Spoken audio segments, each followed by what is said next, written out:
Breaking news Srikakulam జిల్లాలోని చిలకపాలెం సమీపంలో జాతీయ రహదారిపై ఘోర రోడ్డు ప్రమాదం జరిగింది. ఈ ప్రమాదంలో తల్లి కొడుకు అక్కడికక్కడే దుర్మరణం పాలయ్యారు.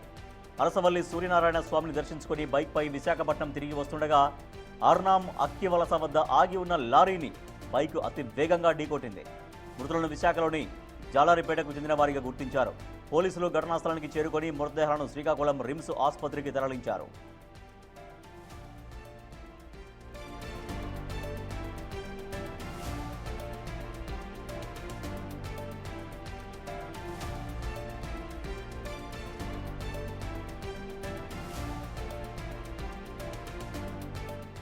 బ్రేకింగ్ న్యూస్ చూస్తున్నాం. శ్రీకాకుళం జిల్లాలోని చిలకపాలెం సమీపంలో జాతీయ రహదారిపైన ఘోర రోడ్డు ప్రమాదం జరిగింది.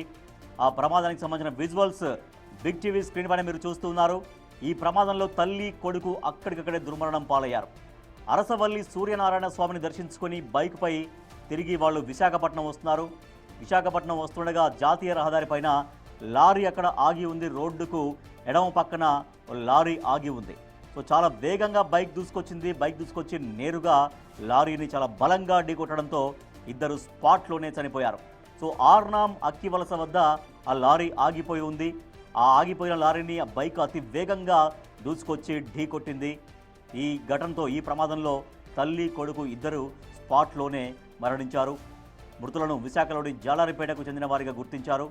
ఘటనా స్థలానికి పోలీసులు చేరుకొని మృతదేహాలను శ్రీకాకుళం రిమ్స్ ఆసుపత్రికి తరలించారు. యాక్సిడెంట్ విజువల్స్ మనం చూడొచ్చు. అక్కడ ఒక లారీ ఆగి ఉంది. రోడ్డు పక్కన జాతీయ రహదారి పైన రోడ్డు పక్కనే లారీ ఆగి ఉంది. చాలా బలంగా తీసుకొచ్చినటువంటి బైక్ ఆ లారీని వేగంగా ఢీకొట్టడంతో స్పాట్లోనే తల్లి కొడుకు మరణించారు.